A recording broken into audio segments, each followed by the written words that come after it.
All right, welcome back to our Bible study. So last week we did a little bit of an introduction to Numbers and hit two things just to kind of get our toes wet in the book of Numbers. And I was curious, in between what we read for last week in our discussion and then this week, did you all have any lingering thoughts about the beginning or like jumping into Numbers, the structure of the book or anything like that? Mhm. No? All Well, there's right. a lot of numbers in this as well as a lot of numbers in that. Mhm. Somebody's counting heads. Yes. The running theme of they wanted to record all the certain details, number details. Mhm. All right, so let's jump in with 10 and 11. So I had you read them both today. 10 is basically just so we have, like, we're keeping track of where the people are, because one of the thoughts is that Numbers is kind of broken up by location. And so 10 kind of gives us the details of how they are moving from place to place. And as we see, they are able to pick things up and move it along. And so I'm not going to go piece by piece through chapter 10, but just kind of thinking about the flow of there we have the trumpets to tell you when to leave. And if is this an emergency alarm? Is this a gathering horn, or is this the we're going to pick up and move? And then we have the order of departure from Sinai. So they are leaving the mountain of God where Moses has been hanging up at the top. So they're going to start marching towards the promised land. And they set out company by company, and we have the exact order for which they went, because this is a large group of people. So one group packs up and the next group packs up. So any thoughts on kind of this process of what it means for them to kind of pick up and move? Or is it just kind of one of those, it's interesting to read? Well, they use the trumpet. Now, I'm trying to picture how they would have known how to make a trumpet that far back. But sometimes they blow the trumpet and sometimes they blow an alarm. Mhm. And there's nothing to say what the difference sounds like or anything. How do you know it's just a blowing the trumpet and what an alarm sound like? It would be maybe not just one blow, but a lot of blows that scare people or that they're. That is the thought, that a blowing of the trumpet is like a long sustained note, where the word for like an alarm, it also seems to imply a battle cry. So it's like if you're being attacked, there is a battle cry sound, and the assumption is that it's like many short blasts of the horn. Oh, okay. Well, sometimes it isn't a battle cry, but it's Yeah. to really get their attention. Yeah. Yeah, Larry? For years and years, the American cavalry always had a bugler. Yeah. He blew different calls depending upon what the troops were to do. So you had reveille to get you up in the morning, and then you had one for charge, and you had one for mount and dismount and all of that. So it was a way of controlling the troops. Mm-hmm. Okay. Yeah. Because the thought is, like, how far can a human's voice carry? Despite all of the movie scenes with like Mel Gibson on the horse doing his speech to the people, that voice doesn't carry very far. You need a horn that can carry distance, because this is theoretically a big group of people. And so the thought is it coming from this side of the camp? Is it coming from this side of the camp? Or is it coming from both sides of the camp, which then you know that something bigger is happening. So they probably had much more distinguished calls. I am curious what the earliest trumpet is, but I believe this is well within the realm of an instrument. In the notes I was reading, they're not talking about like a fancy French horn with buttons.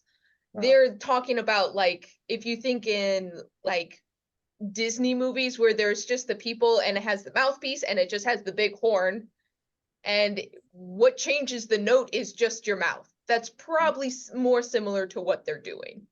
Mm-hmm. It seems that they've been at Mount Sinai a really long time, but maybe not. 2 It just- years. Isn't it 2 years? Not quite 2 years. Almost. So let's see. Well, they learned to do all sorts of things, like get in groups and blow a Mhm. horn. Yeah. They got themselves organized. Mhm. So the timestamp that we have is in chapter 11, in the second year in the second month on the 20th day of the month. Yeah. That I think is actually a record from the beginning of the Exodus story, like Oh, from wow. when the plagues are starting, because my notes here say that they've been in the wilderness for 11 months and 19 days, or 11 months and 19 days since the Israelites arrived in the wilderness. Wilderness. Okay. Okay, well, and obviously Leviticus wasn't written then. No. That's too, they didn't have time. Okay. Yeah, Larry? And as far as numbers are concerned, there's a reference to there's 1,000, 10,000s, so there must have been what, like roughly 1 million of them total? That they are recording, once again, we don't, it's not that we don't trust their numbers, it's that we know that they are doing something that we don't know what they're doing with the numbers. Yeah. And Moses says, hey, I've got 600,000 people. Right. Yeah. So it's a large group of people. I think that's the running theme, is it's a large group of people. It's large enough that when they do have this, like when they have like the alarm or the battle cry, they have enough to like whip up a standing army. They do have like a defense force, basically. Which that takes a significant amount of people to be able to have that kind of protection force built into your group of people.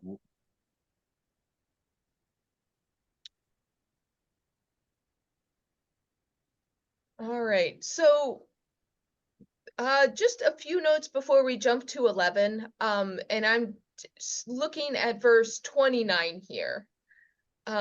This is just one of those funny things that I think it's interesting to note. Did you all read the name of Moses's father-in-law's name? Father-in-law. Yeah, Rurig. He's got several names. Yeah. And that's one of the things that's noted, is he's called Ruel. He is called Hobab, son of Ruel, and also Jethro. These are thought to be all the same person. We don't think Moses has 3 wives with 3 different father-in-laws. This is the same guy. They don't know why he's called 3 different names, other than there's 3 traditions that have 3 different names for this guy. We don't really hear about his father before. Wasn't it his mother that put him in the little basket and put him in the water? That is Moses's mother. This is his father-in-law. So this is father-in-law. Okay, sorry. Yeah. Moses's wife is still not really mentioned again, but his father-in-law is. Yeah, Larry, did you have a comment or? Father-in-law, yeah. Okay. I see that. Okay. Yeah. So at first, Jethro / Ruel / Hobab, he was about to say like, okay, you guys seem like you're all set up. I'm gonna go back to my people, because he's a priest. He's like a leader of his people. So he's like, okay, Moses is good to go. I'm heading back. And Moses convinces him to stay. Basically as kind of. It's Aaron that is thinking about going back. I thought it was Moses. No, this is Moses's father-in-law. Oh, father-in-law. So, it's a little hard to tell because of the pronouns. Yes. Whatever. It's just, he said this and then he said this. Yeah. That is a little bit clearer in the Hebrew of which he they are talking about. Yeah, a couple weeks ago. But basically Moses convinces his father-in-law to stay, and so we have Jethro's ongoing advice. But then we have at the end, we have that the Ark of the Covenant went out ahead of them for 3 days. The Ark of the Covenant's kind of at the beginning of the people because once again, God is said to be present, like basically over top it. So they're carrying it, and in 3 days, the cloud once again descends, and that's where they are. And they and we're given this little thing where Moses says, "Arise, Lord, let your enemies be scattered." And that's like once again thinking that like basically Moses is saying, "Hey God, let's pick up and move." And okay, God, we're going to set you down. And so it's kind of that instruction. And once again, thinking that God is physically present on the Ark of the Covenant. So if you're going to move it, you need to say something. So with that in mind, any thoughts about them moving? Or I do have a few maps if you want to see kind of distance-wise where they're going and where they're hanging out. Yeah, that'd be helpful. Okay. Yeah, I looked at the map in the Bible, but it didn't mark it very clearly. Yeah, so the one caveat I will say is there are multiple locations for the quote unquote the whoop, wait, hold on here.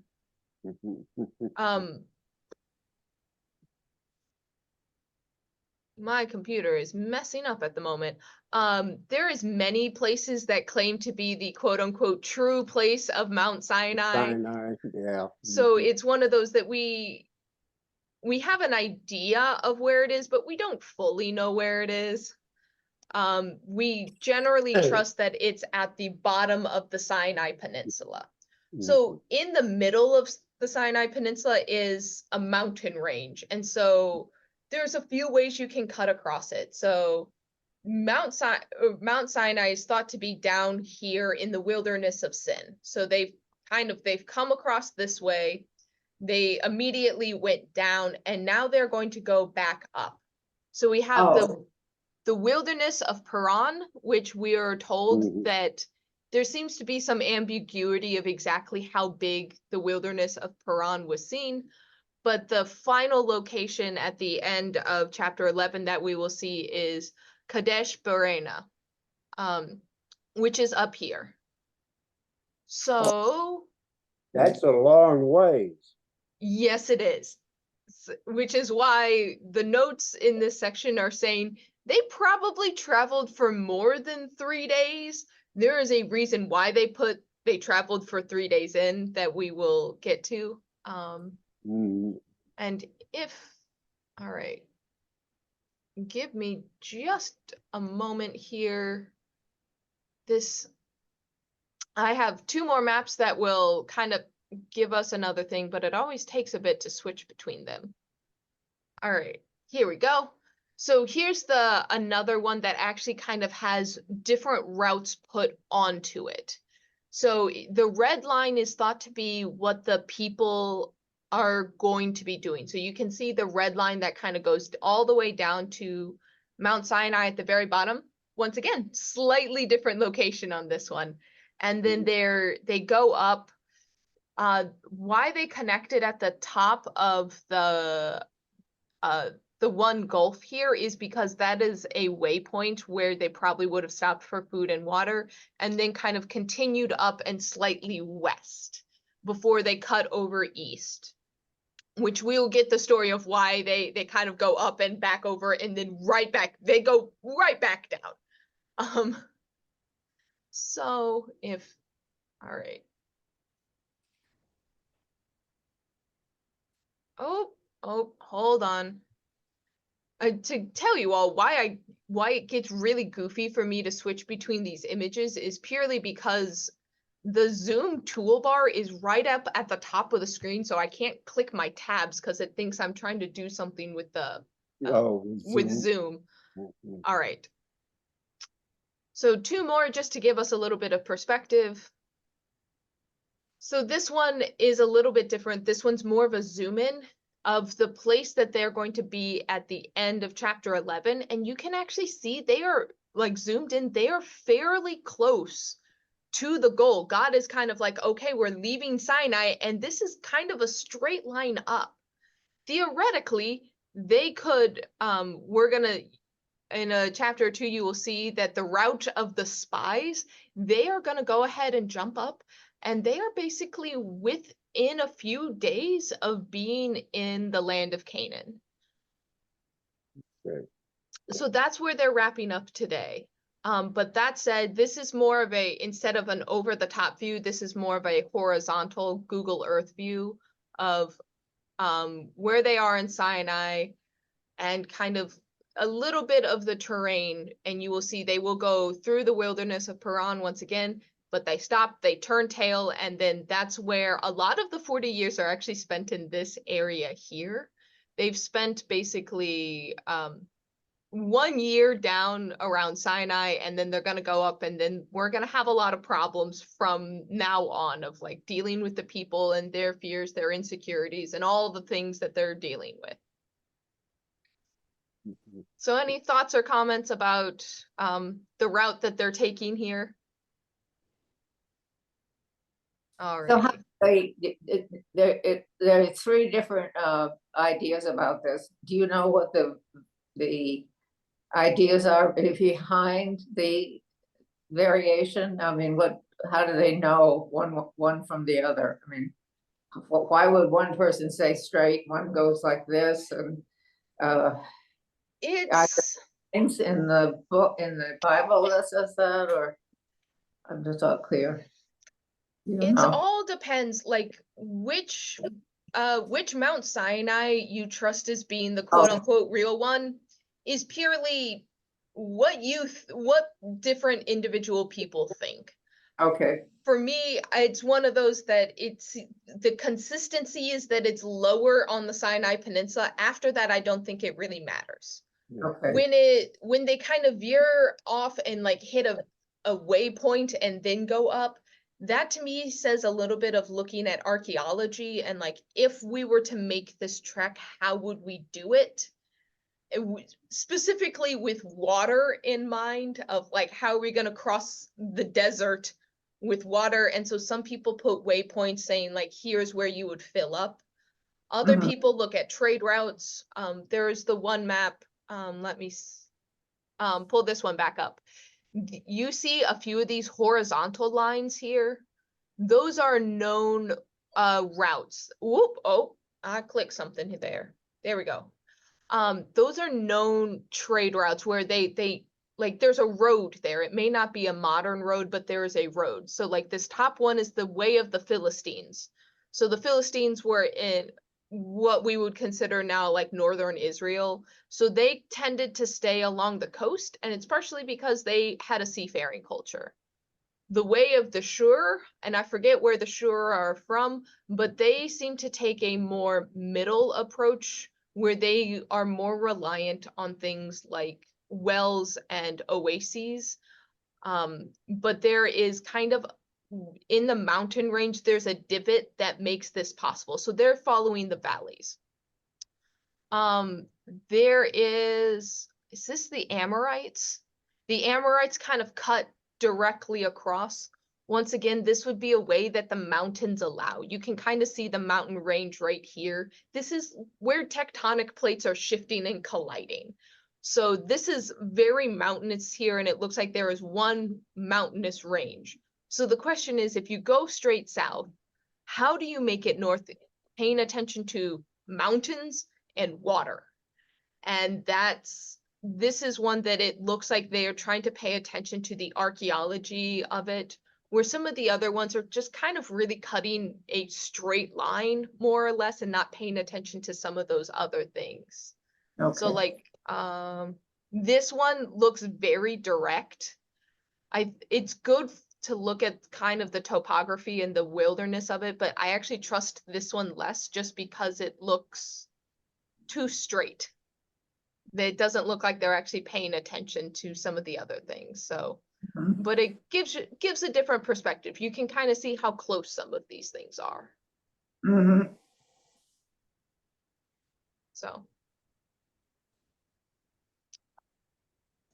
all right. So with that under our belts and we know kind of how they're getting from one place to the next and where they are going, let's talk about them complaining again. So Come- Yes, there's a few episodes that are combined into chapter 11. And so the first one straight out of the gate is an unspecified thing where it just sounds like the people are complaining because they're complaining. The people cry out to Moses. Moses prays to the Lord, and the Lord kind of has a reaction. So this one is kind of one of the most abbreviated versions, but it has some familiar story elements, right? is this the one where God acts like a abusive parent and says, I'm going to give you so much, it's gonna come out your nose, and then he kills him? Nope, not that one yet. This is the precursor to that one. What it sounds like, this is one where the people are complaining and God sends down fire. The thought is that this may have, or you always have the like biblical historians that are asking like, how could this happen? And the thought is lightning. Did this camp get struck by lightning? So, any thoughts about just this little anger episode between the people complaining and God? So let's talk about the bigger one when it deals with food. Okay. Sue, I get the feeling like you are not a fan of this complaining interaction. I am not a fan of God in the wilderness. He's really not he's not compassionate. Mm. I'm just horrified all the time. He's just, he comes down, he wants to go down to the mountain and kill everybody around the golden calf instead of coming down and talking with them about it. I mean, that's just, not a fan, no. Moses has more compassion than God. We don't look at God that way now, do we? No. Mm-hmm. No. So any other initial thoughts on this episode? The food episode. Mm-hmm. Yeah. To me, I mean, that the very idea of it just sounds sort of amateurish or petty or belittling, or to think that God would say, I'm going to give you so much to eat, it's going to come out of your nose. It does Yeah. sound, it sounds like some angry parent telling their little kid, if you don't eat your peas, we aren't going to let you go to the park. Uh-huh. I think God thinks that they should be very grateful that he's helping them, leading them out of Egypt into the promised land, and they shouldn't be complaining. Mm-hmm. And they are complaining a lot. They've been. So the question is, do the people have a right to complain? Or should they be thankful for what they got because they got what they asked for and you better be grateful for it? Yeah. Or is their complaint legitimate? Well, how many days can you keep eating manna and nothing else and not get a little unhappy?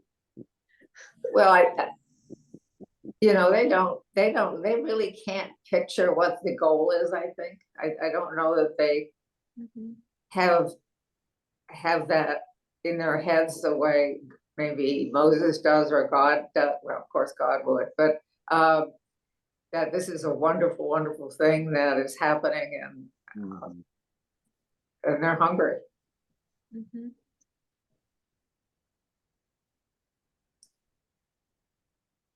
It sort of says that the rulers know what's going on and the people don't. Right. You just can't, the people are just going to complain no matter what you do. So it's not worth worrying about them. Just, Mm-hmm. So here's a little bit of context that I think changes this, or when I was reading the notes on it, it added a little bit of complexity to this, in which seems it feels black and white when reading it and very simple, but it does seem like there is a little bit going on below the surface. Okay. So the first thing is, I think we all picked up on this feels like an echo of what happened in Exodus when the people complained saying, hey, are we gonna starve? And that's when God gave manna. Yeah. The thing is, in that episode, God said, I will give you manna and quail, and we never really see the quail. Like Oh. there's I'm gonna have to, I see that face, Larry. I didn't remember hearing about quail. Maybe that. Hear about it here, I think. It is it is with the manna, quail is Okay. initially promised. And we let's see. I should have looked this up ahead of time. Those are all the laws, 10 commandments, Jethro's advice, water from the rock, bread from heaven. All right. Here we go. So this is Exodus chapter 16, verse 11. The Lord spoke to Moses and said, I have heard the complaints of the Israelites, and say to them, at twilight you shall eat meat, and in the morning you shall have your fill of bread, and then you shall know that I, the Lord, am your God. Let's see. Where does, because I know it mentions, there we go. In the evening, quail came up and covered the camp, and in the morning a layer of dew around the camp. And from that point, it really only focuses on the manna. So there's one episode where there's this moment of the quail coming, Yeah. but then we don't really hear about quail coming again. It's kind of just talked about as the manna. So God's talking to them in the afternoon, and what he's going to provide is manna, and that's not going to come till the next morning. So they've got to have something to eat that night. So they get a bunch of quail, but that's the only night. They aren't getting quail every night. Correct. It sounds, in this part, they're living on manna alone, and that's the reason they're unhappy. I mean, so one of the complaints is we are wasting away, because, I mean, even the thought of like, man doesn't live on bread alone. I mean, functionally, you need protein, you need vitamins, and it doesn't sound like the manna is providing that. So the question is that there's a specific word used, and then there's another thought of like, why would nomadic sheep herders be complaining about not having meat? Because theoretically, they have flocks with them. So what's the source of this complaint? And that's why the scholars are looking at the beginning of verse 4, saying the rabble among them. And they looked into the word rabble, like what's going on here? And the thinking is, this is not a group of the Israelites complaining, because they have their sheep and flocks. They can slaughter and kill them and like have meat when they need to, because they brought the animals along with them. As we've seen in other points, because they've already made sacrifices, they have animals. So why are the rabble complaining? And the next thing that you look into, it's like, if only we had meat to eat. We remember fish, we remember cucumbers, melons, leeks, onions, and garlic. And by the archaeological record, we know those are Egyptian foods. And so the thought is that the rabble aren't actually part of the Israelites and the 12 tribes. These are people who hitched a ride with them and left Egypt opportunistically. Oh. So these might be people that are like in the company, but it's like, hey, if the people you know that are slaves are leaving and you're a slave too, I'm going with them. I want to leave. I don't want to be a servant. And so the thought is these might be extra people that really weren't categorized, and they might not be, or they might not have the same kind of resources because they may not have been sheep herders. So does that change the situation at all if these are kind of tag-alongs that may not have been as well provisioned? Yeah. Yeah, but if they're the only complainers, I mean, why is God concerned about them? You know, why didn't he burn them up that first time when they started mouthing off at him, you know? Uh-huh. Well, It sounds to me more that, you know, it is Moses's people. They're complaining to Moses. You know, it's his people that are doing the complaining, not some Egyptian hangers on. Fair enough. Other Well, thoughts? why did they go to Moses? Why didn't they solve the problem themselves? They could share some of their herding supplies and meat, protein. Mhm. Yeah, I mean, there's other traditions that say there is one suggestion that this implies that the people of Israel either didn't leave with that many flocks or they may not have had their flocks. I find that, I mean, it's curious. It asks a lot of questions that there aren't answers to. Yeah.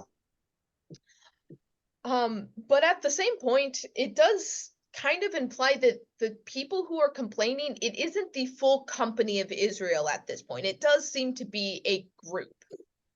But the thing about complaining is sometimes it can be infectious. If one person complains and then they kind of rile up another person, and it kind of complaining can spread. And so I would see why Moses, even if these are outsiders or if they're just a group of people, it's like he would want to get on top of the complaining because you don't want the whole company. Right. okay. But Moses still goes to God, and Moses then has a complaint against God, which I find interesting. Mhm. Moses is displeased, not because of the meat necessarily, but Moses says to God, "Why have you treated your servant so badly? Why have I not found favor in your sight that you lay the burdens of all the people on me? Mhm. Did I conceive these people? Did I give birth to them, that you shall say, carry them in your bosom and nurse as a nurse carries a suckling child, that you laid your promised oath to their ancestors? Where am I to get meat for all of these people? For they come to me weeping and say, give us meat to eat. I am not able to carry all of these people alone. They are too heavy. Is this the way that you are going to treat? If this is the way you are going to treat me, put me to death at once. If I have found favor in your sight, do not let me see my misery." Huh. So what's at the core? Why is Moses complaining too? Because it's different than why the people are complaining. What is his complaint? Well, he's got more than he can handle. Right. Makes me, or someone initially said it sounds like God is an inexperienced parent in some ways. That But it's- what it kind of reminds me of is like when the older sibling is expected to look after the little siblings, and it's beyond their capabilities, and it's like, mom, like, I know you set me like in charge of the little ones, but like they have too many complaints, there's too much going on, like you need to step in. I can make Kraft mac and cheese, but that only goes for so long, the kids need something else. Help. Can you be the parent? Can you actually like care for them? It has that kind of tone of like, God, do you know what it takes to care for people? Or did you think you could just do a little bit and we would be fine on our own? Like, can you actually step up to the plate? so. So do you think Moses's complaint is valid of like, God, you need to be God? Sure. But God says, gather the elders, get some help with he said this before, you need help. And Mm-hmm. yeah,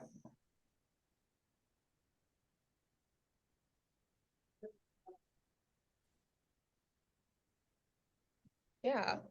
So yeah, the response is, okay, Moses, we're gonna share the burden of these people amongst a lot of people. God's gonna like once again step in and do some caretaking, but God's also just going to distribute some of the power. This kind of goes back to the initial thing of when everyone's bringing their complaints to Moses, and Jethro, his father-in-law that we just talked about, said, hey, get some minor leaders so you don't have to face everything. And we've seen this group of 70 come up again and again. But what makes this time different? So what does God do that gives them, or that sets them apart in a different way than has been happening before? Do you need help? It's let's see, what verse is it?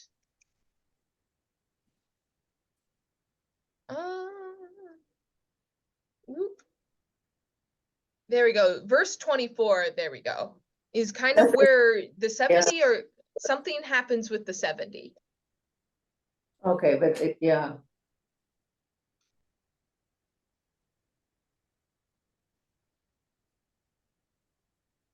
Oh, the Lord comes down and talks to them. Yeah. So Moses gathers them up into the what would be the tent there. Tabernacle. And then the Lord comes down and speaks to them. Mm-hmm. And God's spirit gets put a little, like, it's not just Moses with his shining face that is holding like the spirit and the thing of the essence of God. Pieces of the essence of God are put in the elders too. So they have that kind of special connection. Prophesizing is, I'm not quite sure what that looks like. Yeah. What do they mean by that? Yeah, what are they saying? Are they saying, hold on, we have a bigger goal here or something? Are they predicting the future? Do you want the cynical view or the more traditional view? How about this? The cynical one first. If you ask my cynical brain what's going on is that sounds like they took hallucinogenics, which were well known in the ancient world. A lot of oracles and prophesy is literally just ingesting. Oh yeah. Wine was often used for this, and they're talking, so it may be semi-nonsense that had this fantastical kind of look behind the curtain spiritual talk. This is very common. We see it in a lot of different ancient texts that when people are prophesying, they are taking substances to enhance that. Okay. My non-cynical point of view is saying, well, they're giving pep talks, or the spirit of God is like, yeah, letting them see a little bit into the future, and so they're Like speaking in tongues temporarily. yeah, that would be another way to say it. Modern speaking in tongues is an interesting cultural development where they are speaking in the language of angels, which typically means it's coming out gibberish. And so people, like, there's a question of whether or not the people can understand them. That's a question with the hallucinogenic version too. So it is seen as something fantastical, but it's not something that's happening every day. This is a one-time event of something is happening. Yeah, And apparently they think there really isn't enough. There aren't enough sheep that would feed everybody. It says Right. So that is one of the concerns. So when they actually start talking it out, yeah, that's in verse 22. Are there enough flocks and herds to slaughter them? So it is a concern that you don't want to, I mean, this is both with seed gathering and with animals. You need a certain amount to replenish. And they've just done a lot of consecrations, and I hadn't considered that actually, that they sanctified the tabernacle, they had to re-sanctify it, they did the ordination ceremonies. They actually may have killed enough animals that they actually can't kill anymore without dramatically reducing their number to a point that would be in the long term harmful. And they can't eat the donkeys or the camels. Correct. Mhm. Which should also just be a bad idea because those are the animals that are pulling the wagon. So like don't eat your work animals. But let's talk for a moment, Sue, I think you brought up an interesting comment of when God kind of says, okay, I'll give you meat, and listens to Moses saying like, okay, I'll give them meat. I'll give them so much meat it comes out their nose. Like that is an interesting response. You seem to have like a association with like parents being like, or parentals kind of is like this snarkiness. I think parents do that when they don't know what else to do. They resort to what is really abusive, and Mm-hmm. you would think he would have a little more. It's set out of frustration, which doesn't seem godly. It's, Yeah, right. So But- he. Parents don't kill their kids. Mm-hmm. So here's maybe- the question of, and this is a question I often have in the Bible, because this is not the last time we're going to see God do something that I find objectionable. Because like you all, it seems like God Almighty, knower of all things, endless patience. Why does it sound like God hasn't been sleeping for 4 days and needs a nap? Yeah. Well, a little more than that, yeah. Right. So what, when looking at some of these things, one of the things I ask is what we have in front of us, the text, is that how God acted, or is that how people perceived God to act? Because one of the things that I will fully admit, I am not one of the people that think that scripture was whispered into the ear of a human and the human wrote down the exact words of the Bible. There's too many errors for that to be possible, which means that God is being written about through human experience, which means we often anthropomorphize God to more or less degrees. So the question is this God acting this way, or is this people projecting their emotional states onto God?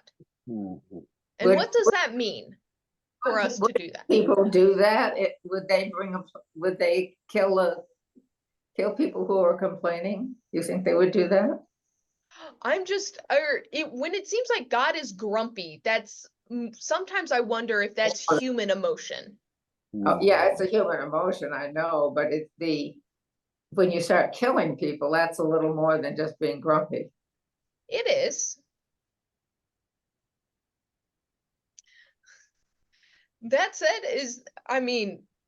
has there been times where you have been grumpy enough that maybe you haven't gotten to the point of actually committing murder, but have you thought like, oh my goodness, I wish I could smack someone, or I wish that like the baby crying on the plane, I want that to go away. And kind of some of those, not saying that you are fantasizing about murder, but in just a lesser, like I'm at the end of my rope. If I could do something about the situation, I would, even if I'm not supposed to. Yeah, Larry? And if you count over time, all the plagues and floods and wars, God killed a lot of people over time. Yeah. He's already killed a lot. At least they say he did it, or he, she. And he doesn't do it directly. He just gets a plague, right? A plague that kills people. Yeah. He's not going around shooting people. So once again, and I know I've brought this up before, why I bring out the like anthropomorphizing of God and kind of the projection onto God. No, I know. If you remember me saying this before, I forget where I actually got this. It may be one of my, or Jocelyn McWhirter, who is one of the professors I mentioned the most. Her class was amazing. But the thought of the Egyptian pantheon, like when you look at the stories of the gods of Egypt, they're fairly calm and fairly peaceful. Whereas if you look at the pantheon of Greece, the Greek gods are always up to shenanigans, and there's always things happening. There's both the gods don't behave well, there is like so many punishments that are also like natural disaster adjacent, and there's one line in anthropology that says the pantheons reflect the weather and the climate.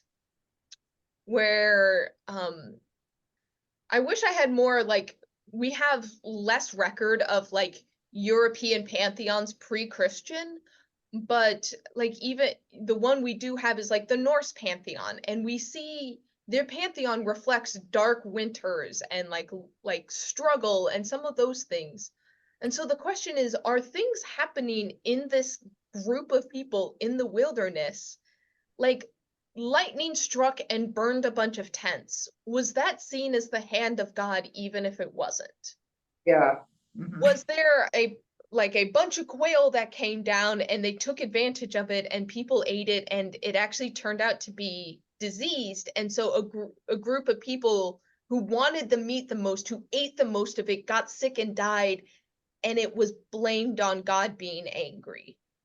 Was there something about the environment that they're going through that made it seem like God is angry and vengeful because the wilderness is unforgiving? Yeah, it's probably that, but the way it's written, Mhm. which is interesting. You know, we know that this is probably not reality, but it's certainly the people who wrote this saw a God like this. Yeah. And I wonder why. So if we kind of reject God as being like, we don't like the thought of like a vengeful God Right. who's acting like an abusive parent, what things in our environment show us signs that God is not that? Like, if we're looking for, like, we look in the world and the world we see reflects the world that we understand, what are some of the elements that give us signs that God is not like this when we look around? Well, there's a lot of bad things going on. We're just not ascribing it to God. I mean, it's Mhm. aren't saying God told me to slaughter the Ukrainians or the Mhm. Palestinians. I mean, they don't ascribe it, do they? So, like, when we see war, we see it differently now. Yes. I think that's important. Mhm.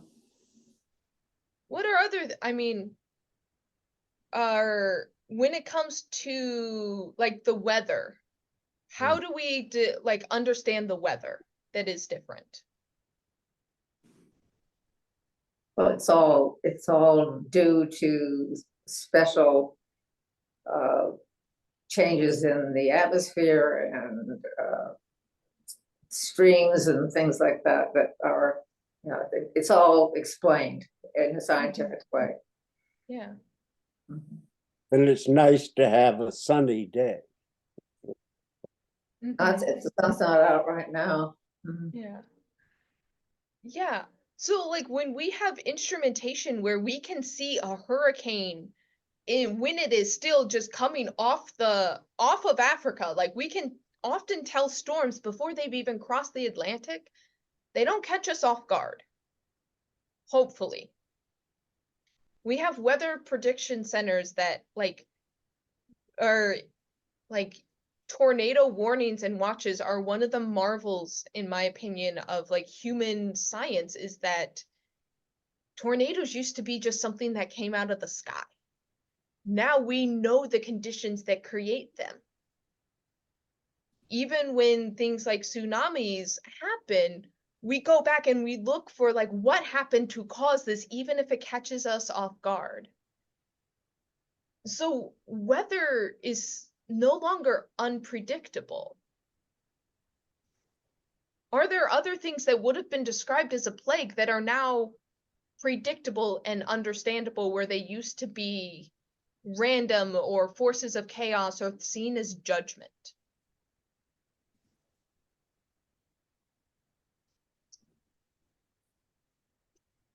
I guess locusts are predictable to a certain extent, depending on the species of locust. Yeah. You know, it's interesting. I don't think we say that God causes it, but I think God is maybe saying, you know, I think in some cases, God's approval is assumed. Mhm. And I don't know. Or, Once Yeah. you know the cause, is that then separating it from God, or how do you, I don't know myself, no matter how far back you go as the cause of things, I still think that that God is behind it. Mhm. We're maybe getting a little bit more accustomed and more intelligent as to how to manage it. Mhm. So this has been, Gary, you bring up the almost the modern question of religion is some people want to say that because science can figure out all of these factors, there's no space for God in the scientific world. And so some people want to say, well, God's the one who set up the system. And then the question becomes, did God just like build it and then step back and say, okay, I'm just going to let it go now? Is God still tinkering? Is God still like causing the winds to blow? Is God the underlying force in physics? Like, where do we see God in the system? And if bad things are happening, is it God stepping back and saying, I set it up, you guys get to deal with it? Which seems like the absentee parent that we're seeing in this part, where God's like, hey, I got you out of Egypt, you can take care of yourself, right? When it's like God says, I set up the weather system, you all can take care of yourself, right? Or is God doing things? And the one that always disturbed me is when people said, oh, God caused Hurricane Katrina. And that makes me uncomfortable.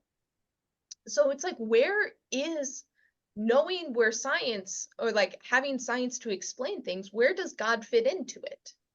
people say that God caused Hurricane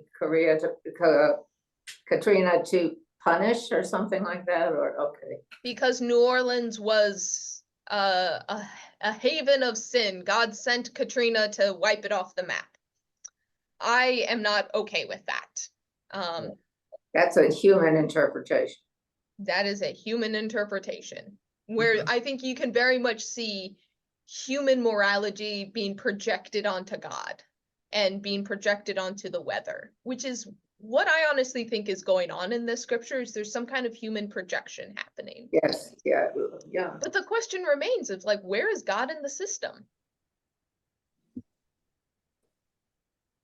If it's all a human projection, that's kind of interesting. That's what Max said. Well, I always think, or maybe this is a personal thing, but when you read about major breakthroughs, whether it's out in space or it's molecular or whatever, often the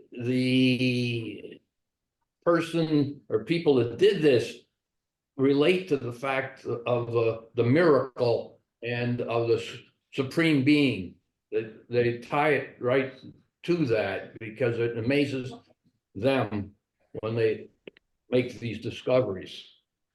I always felt like, gee, that kind of starts to connect the link. Yeah, I mean, in the way that the 70 elders had a piece of God put in them, it almost feels like some of those breakthroughs, it feels just like they had an inspiration put into them to help them along, to ask the right questions, to look in the right places. to connect ideas together. Hmm. And the fact that only 2 of the 70 couldn't handle it, got out of line. Mm-hmm. Nothing's perfect. Mm-hmm.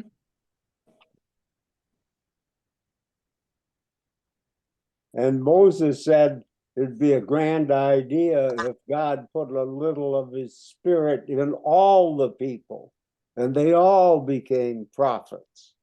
Mm-hmm. That would help. I mean, that in a way connects to Pentecost. That is the promise of the New Testament that Jesus says, wait here and you're going to receive a gift. And the gift is the tongues of fire. The disciples that were waiting around spoke in tongues, but it's thought that that was the day that God's Spirit was descended into all people. Mhm. So you no longer had to be in the special group to get this, but it's open to all.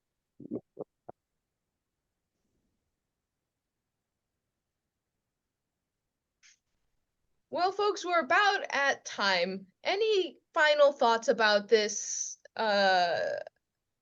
About either heading out for camp, getting to a new place, or this incident with people being hungry and complaining, and how God is responding here? Or is it just another story? Well, it is a story, but it is interesting because if the Spirit of God is, well, this is in the New Testament, of course, it is supposed to be in everyone. There are a lot of people that aren't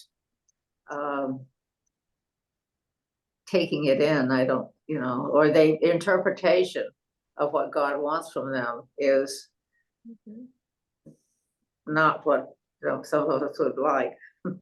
Mhm.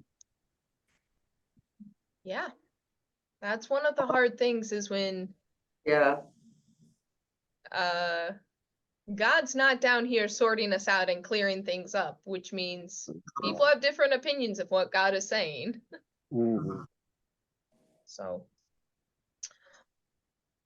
stories like this are going to be a fair bit of what we're covering in the book of Numbers. So buckle in. We have another complaint that we're going to look at next week. And then we're going to, yeah. So the story continues, but we'll do that next week. So shall I pray us out for today? Yeah. All right.